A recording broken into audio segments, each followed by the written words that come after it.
Greetings everyone. நம்ம டெய்லியும் prelims point of வியூல 5 क्वेश्चन பார்க்குறோம். இன்னைக்கு என்ன क्वेश्चंस இருக்குன்னு பார்ப்போம். ஸோ புடின் வந்து எத்தனாவது முறையா பிரசிடென்ட் ஆயிருக்காரு அப்படிங்கிறது தான் இந்த क्वेश्चन, ஓகேங்களா?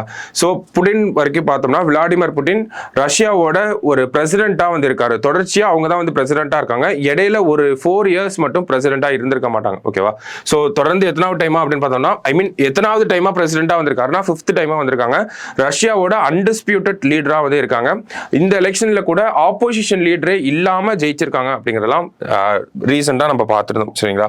ஸோ அடுத்தது, who is appointed as ambassador of China to India அப்படின்னு கேட்டிருக்காங்க. இந்தியாவுக்கான சீனாவின் தூதராக நியமிக்கப்பட்டவர் யார் அப்படின்னு கேட்டிருக்காங்க, ஓகேவா? ஸோ யார் அப்படின்னு பார்த்தோம்னா ஜூ ஃபெய்ஹாங் அப்படிங்கிறவர் தான் அப்பாயிண்ட் பண்ணியிருக்காங்க, ஓகேவா? ஸோ அடுத்தது, West Nile fever is caused by அப்படின்னு கேட்டிருக்காங்க. மேற்கு நைல் காய்ச்சல் எதனால் ஏற்படுகிறது அப்படின்னு கேட்டிருக்காங்க. ஸோ இந்த வெஸ்ட் நைல் ஃபீவர் அப்படிங்கிறது வெஸ்ட் நைல் வைரஸால காஸ் ஆகுது, ஓகேங்களா? ஸோ இந்த வைரஸ் டிசீஸ் அப்படிங்கிறது கியூலெக்ஸ் மஸ்கிட்டோஸ் அப்படின்னு சொல்லுவாங்க, ஓகேவா? ஸோ இந்த கியூலெக்ஸ் மஸ்கிட்டோஸ் தான் வந்து காசேட்டிவ் ஏஜென்ட்டாக வந்து இருக்கு, ஓகேங்களா? ஸோ வைரஸால காசு ஆகக்கூடிய ஒரு டிசீஸ் வெஸ்ட் நைல் வைரஸ் அப்படின்னு சொல்றாங்க. அது எதனால பரவுது அப்படின்னு பார்த்தோம்னா கியூலெக்ஸ் மஸ்கிட்டோஸ்னால தான் காசு ஆகுது, பரவுது, ஓகேவா? அடுத்தது, the president of the GST appellate tribunal will be in office for how many years அப்படின்னு கேட்டிருக்காங்க. GST மேல்முறையீட்டு தீர்ப்பாயத்தின் தலைவர் எத்தனை ஆண்டுகள் பதவியில் இருப்பார் அப்படின்னு கேட்டிருக்காங்க. ஸோ எத்தனை ஆண்டுகள் அப்படின்னா 4 ஆண்டுகள் பதவியில் இருப்பாங்க.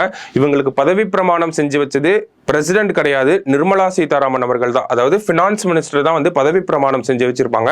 ஸோ அது ஒரு முக்கியமான விஷயமா இருக்கு. ஏன்னா எல்லா பாடிஸ்க்குமே வந்து ஒரு நேஷனல் லெவல் பாடிஸ் எல்லாத்துக்குமே பிரசிடென்ட் தான் வந்து பதவி பிரமாணம் செஞ்சு வைப்பாங்க. ஆனா இது ஜிஎஸ்டி ஆக்டுக்கு கீழே வரனால, ஜிஎஸ்டி ஆக்ட் 2017க்கு கீழே வரனால இந்த ஒரு அமைப்புக்கு பதவி பிரமாணம் செஞ்சு வைக்கிறது நிதியமைச்சராக தான் இருக்காங்க, ஓகேவா? ஸோ மற்றபடி எஸ்கே மிஸ்ரா அவர்கள் வந்திருக்காங்க அப்படிங்கிறதுலாம் நேற்று தான் நம்ம பார்த்தோம். ஸோ அடுத்த question, consider the following statements. Tamil Nadu ranks first in pregnant women health index அப்படின்னு கொடுத்துருக்காங்க. Tamil Nadu tops in population control.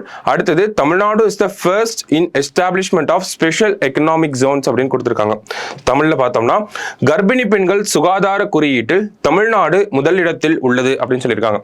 So correct தான். இது எதை பேஸ் பண்ணி கொடுத்துருக்காங்கன்னா நித்தி ஆயோகோட ஹெல்த் இண்டெக்ஸை பேஸ் பண்ணி கொடுத்துருக்காங்க. நித்தி ஆயோகோட ஹெல்த் இண்டெக்ஸை பொறுத்த வரைக்கும் பார்த்தோம்னா தமிழ்நாடு ஆல் ஓவர் இந்தியாவில் கேரளாவுக்கு அடுத்தபடியாக 2nd பிளேஸ்ல வந்து இருக்கும்.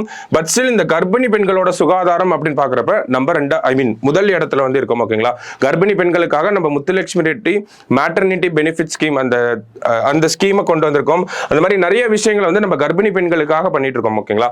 ஸோ அதனால தான் நம்ம ஃபர்ஸ்ட் பிளேஸ்ல வந்து இருக்கோம். அடுத்தது, மக்கள் தொகையை கட்டுப்படுத்துவதில் தமிழகம் முதலிடம் அப்படின்னு சொல்லியிருக்காங்க.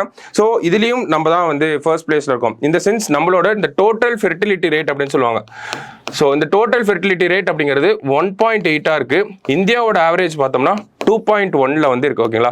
அது என்ன டோட்டல் ஃபெர்டிலிட்டி ரேட் அப்படின்னு பார்த்தோம்னா ஒரு விமன் இருக்காங்க அப்படின்னா அவங்களோட ரீப்ரொடக்டிவ் ஏஜ்ல எவ்வளவு குழந்தைகளை பெற்றுக்கிறாங்க அப்படிங்கிறது தான் டோட்டல் ஃபெர்டிலிட்டி ரேட்.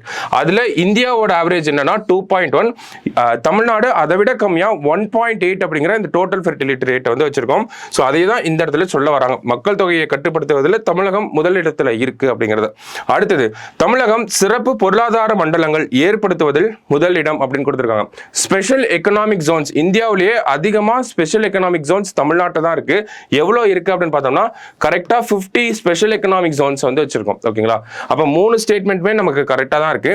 இது என்ன ஒரு பேக்ரவுண்ட்ல கொடுத்திருக்காங்க அப்படின்னா இப்ப இருக்கக்கூடிய கவர்மெண்ட், தமிழ்நாட்டில் இருக்கக்கூடிய கவர்மெண்ட் அவங்க பதவி ஏத்து கரெக்டா இன்னையோட 3 வருஷங்கள் ஆகுது. ஸோ அந்த ஒரு பேசிஸ்ல தமிழ்நாடோட அச்சீவ்மெண்ட் எல்லாம் கொடுத்திருக்காங்க. அந்த ஒரு இதை தான் நம்ம கொஸ்டின் எடுத்திருக்கோம், சரிங்களா? ஸோ 3மே கரெக்டான ஸ்டேட்மெண்ட் தான், அனைத்தும் சரி அப்படிங்கிறதா கரெக்ட் ஆன்சர், ஓகேவா? ஸோ நாளைக்கு 5 கொஸ்டின்ல மீட் பண்ணலாம். தேங்க்யூ.